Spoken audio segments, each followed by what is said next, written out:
So we are back at it here with the show. Oakland A's franchise in the middle of May here in season number 3. Looking pretty good so far. As you can see, we have a 7.5 game lead now over the Astros as we took one from the Angels last time. So we're going to get through here to probably go to the draft. You see the draft is in 16 days. So I think we're just going to sim through, go to the draft, and start from there. As we are here in June 2nd in the draft. Before that, I think let's take a look and see what everybody is doing here. As you see, Matt Olson leading homers. Soto there with 16, having a fantastic season. Cruz, doesn't matter. I mean, he's 39 years old, but he's still 15 home runs. RBI Bogarts has been struggling, but leads our team at RBI as we go down the list. Pretty good seasons for a bunch of guys. As you see, Barreto there hit 313, Piscotty was at 387, but obviously on the DL. Mateo has leveled off a little bit, but still doing a lot better. Nelson Cruz averaged a little bit down, and Chapman struggling, hitting 239. Matt Kemp hitting 184 so far in 49 at bats, so might have to look at that. Yeah.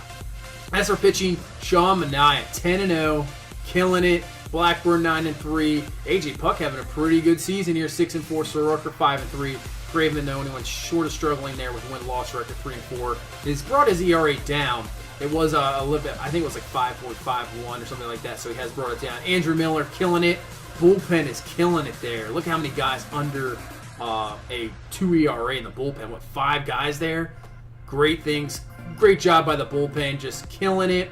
The pitching that's really propelling us into victories because some of the offense is struggling. We are getting some power, but really the pitching doing it here in the bigs as Petit's struggling a little bit as well. So we head to AAA, take a look at what guys are doing. Lazaro Amarteras. I didn't think I was going to bring him up. I said because he's 20 years old, but you know what? Matt Kemp is really struggling. So there's a possibility that he could be coming up really quickly. I don't see anybody else at left field that we can bring up. So we need something there, and I don't really, me, I don't mind bringing up young guys and letting them play. I think it's great to see what they got. I mean, especially if you're on a winning team, they can really learn from a winning team, winning environment, and get that going there. And nothing can really hurt their success going forward. As pitching in AAA, just looking to go through a few guys. Tucker Healy leading in saves. Lucas dominating there. Daniel Mengden has been pretty impressive. He could be coming up to the bigs once again here very shortly. Who knows? We'll see. With Kendall Graveman, I'm not sure. Hazel Luzardo, who I've been waiting for, still doing pretty good. 3.57 ERA. As we head to AA, yeah, these guys up top who I thought I was waiting for: Dolly, Reyes, Dickinson, those type of guys. Jason Fitch, who I was hoping to have a good season at AA. The young guys kind of struggling a little bit, having some issues, but you know what? That's why you're in the minors. Work that thing out. And then hopefully within a year or two, you just keep improving for sure. As you see, Brian Dolly does have 10 stolen bases, and Meyer has 12. So taking a look at the average, Austin Beck is doing not too bad, 277. It's not amazing. Fitch with the 250 average. Dolly struggling at 238. Frank Reyes at 211. So they really struggling here so far in this first half of the minor league years. We had the pitching Adonis Medina looking good at 5-1. Ricky Butler 4-4. Justin Dunn, he's at 2-4, but that ERA only 2.49, so you're just not getting the run support. Diego Franco, there we go. There's at least a draft pick that's doing pretty well. 16 saves, 20 Ks, only 4 walks, so definitely like that. ERA pretty good. You can see the ERAs for these AA squad. I mean, there's nobody over 4, so just maybe not getting the run support, the offense down a little bit. So like I said, it's an interesting decision, but we're going to do it. We're going to move him to 40, man. It's 20, only 20, but we're moving him to the bigs, man. He's going to be the starting left fielder, Matt Kemp. We're just going to DFA here. It was a attempt at trying to resurrect his career here, but, man, not really doing it. 184. I know it's only 50 at bats. It was just like a small sample size, but just not even worth it. We're going to bring in Ortiz, bring him in. And now we head to this draft. So, I'm going to be honest with you guys. I don't really scout anymore. I just let the computer scout, so this should be an interesting draft. Hopefully don't screw me over here as we head into pick number 1. Obviously making the playoffs last year, draft pick dropped. And you can see the accuracy in a lot of these guys is not even green. So we're going to have to really take a look at some of these guys because who knows what we're going to get. Hit second baseman out of PA, Michael Hammonds, Ricky Starkey. obviously catcher, which was struggling last year, but I mean with the Narvaez, and he's really doing it this year. So maybe still for the future, obviously, but I don't know about a first pick. Tobis McCauley there, 6'2", shortstop, not too bad. Man, look at. Yeah, so he is an international player. I know his overall's bad, but if his potential's good, look how many positions he can play. He can pretty much play everywhere. This might be the pick. So we're going to pick him here. So we'll head on to the next pick. Starkey is still there, the catcher. Yeah, 50 overall. That's not what you want, but the potential's there. So maybe if he's there next pick, because Mark Richardson's there as well. 45 overall, has the same potential, maybe a little bit better of a hitter. You have Ray Harris, the pitcher, and good arm strength, good accuracy. I think this is the pick here. Velocity maybe a little low, but we're going to go with him. Can't go wrong with some pitchers here as we head into round number 3. And let's see what we got here. Closer very out. And see, Starkey's still there. So I think maybe we've looked at him the first few rounds. I think maybe just go with Starkey, see what we have there. Round number 3, really can't complain what we get. Hopefully he just has good potential. Even if he's a little low, I don't think he's going to be playing going up to the bigs within a couple years, so don't worry about that. As we head into the next round here, see what we got. Looking at the outfield. Maybe go to third base. J.J. Silver, decent potential. Just okay all around the board. Nothing too spectacular there. Take a look if anything we got pitching-wise. Go down the list. Might have to take a guess on somebody here. Andre Hornsby, good potential, good overall, good arm strength. Maybe we go with him. Yeah, we'll just go with him. See what we got. That's a guess pick. Hopefully it turns out to be good. As we head to the next round, not a whole lot left. Dan Mota, first baseman. Take a look at him. Good power. I mean, a power first baseman. Not much of a hitter. He's not going to feel too well, but you know what the heck. You always need those DH guys as we end to the. That'll be it for the draft there.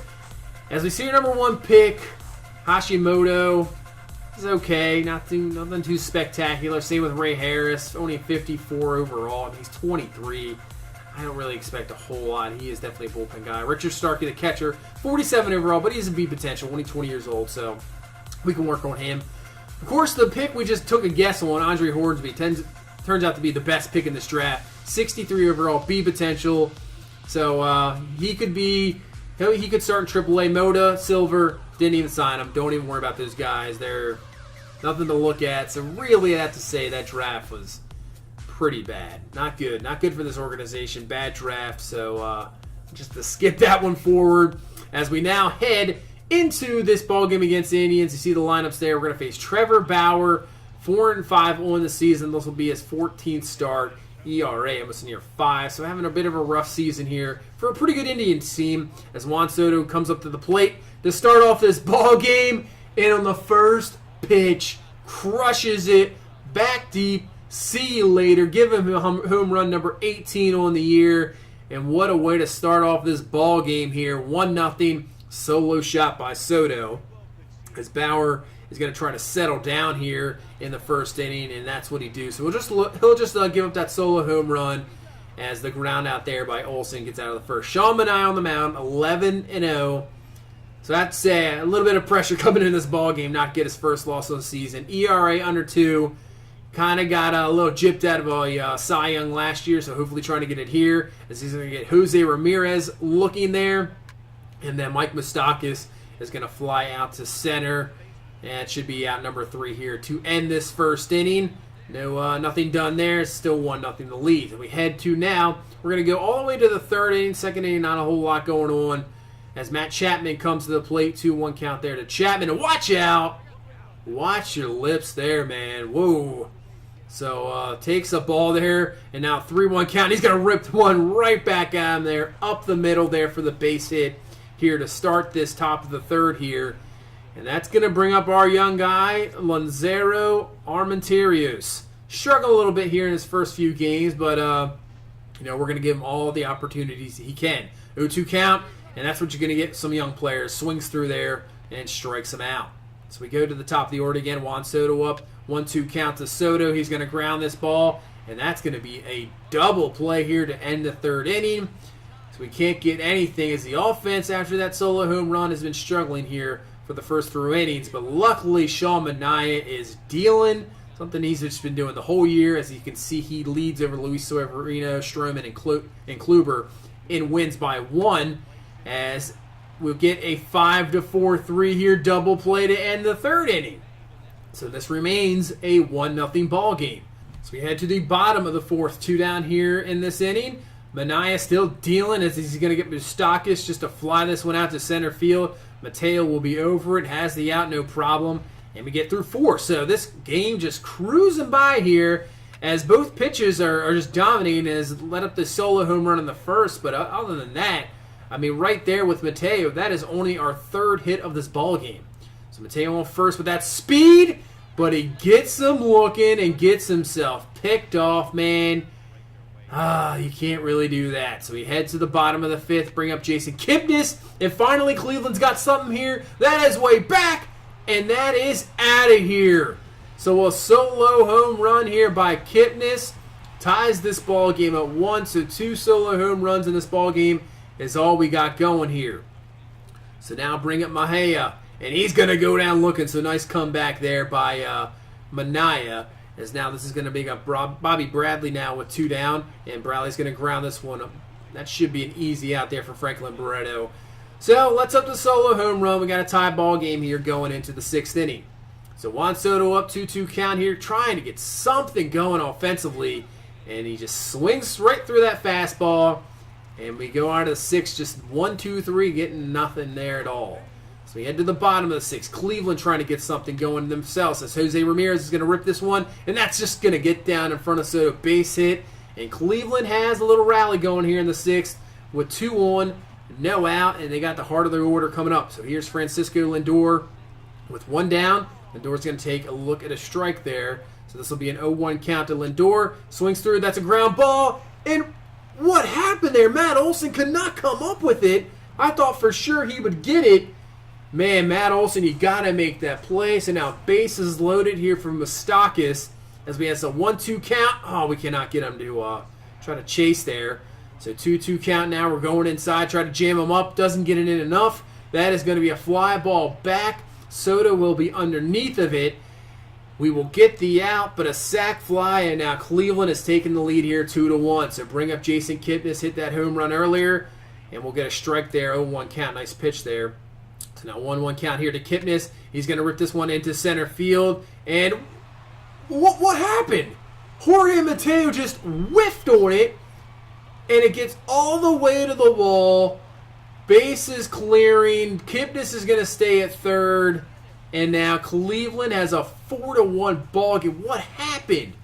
He just whiffed at it. He just looked at it go by. It's called a hit. And you can't assume outs.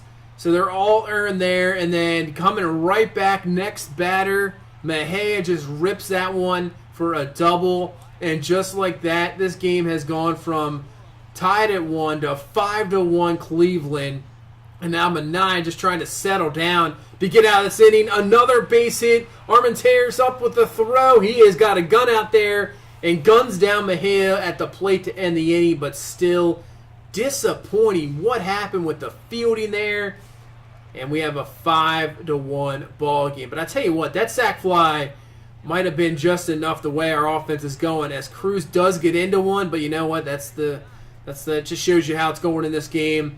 WTP there, warning track power, and that is going to end the top of the 7th for us. So we head to the bottom of the 7th. Jose Ramirez up. He's going to rip this one with 2 outs. Armenteros, and what the heck is going on with the fielding, man? Are you kidding me? It just hits off his leg. Should have been out number 3 of this inning. But, of course, the fielding just jacks up a little bit, and they get a double out of it. So, luckily, we get out of the inning there, striking out Brantley. But man, the fielding, what the heck?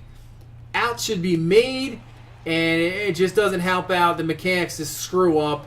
As now we head to the bottom of the 8th. We're going to bring in Ryan Butcher out of the bullpen. I try to leave Manaea in, and hopefully the offense gets something going here to tie this ball game up. But it didn't work out. As now we head to the 9th. Here comes Armenteros trying to start this ninth inning rally here with a 1-2 count. It's going to rip this one up the middle, so we got a base hit. So we got to get something. We have not gotten anything in this ball game, and hopefully we saved it all for the last here to get 4 runs here in this ninth to tie it up. So here's Juan Soto, and Soto's just going to pop this one up. Had a chance, man. That ball is right there, fastball. Chance to crush it, but he just pops that one out for out number 1 here in the ninth. So bring up Franklin Barreto. Barreto, pitch, fastball high right there, and he just straight pops it up. Easy play for Mejia. So out number 2, so we're down to our last out here in this ball game, and that's going to bring up Xander Bogaerts. 1-0 count to him. He'll take a ball at number 2. So 3-1 count now here to Bogaerts. And the pitch, so he'll take a walk. All right, so he'll extend this inning here. Try not to lose the first game here for Manaea, but the way it's looking, not looking too good as we bring up Matt Olson. He has some power. He can make this a 5-4 ball game real quick. First pitch here, fastball high, and wouldn't you know it, pops it up, and that will be the ball game. So, disappointing game. Really, offense couldn't do a whole lot of anything in this game. Manaea pitched okay, and really not his fault. The fielding just jacked up in this game. We lose it here. A little bit disappointed, but hopefully we can turn things around. Now our lead's up to 5 to Houston. So hopefully this game doesn't start a little bit of a downward spiral, but hopefully everything will stay good and we can continue with this pretty good season. So that's going to do it for this one. If you please leave a like, comment, subscribe. We will see you in the next one. You guys have a good one. Bye-bye.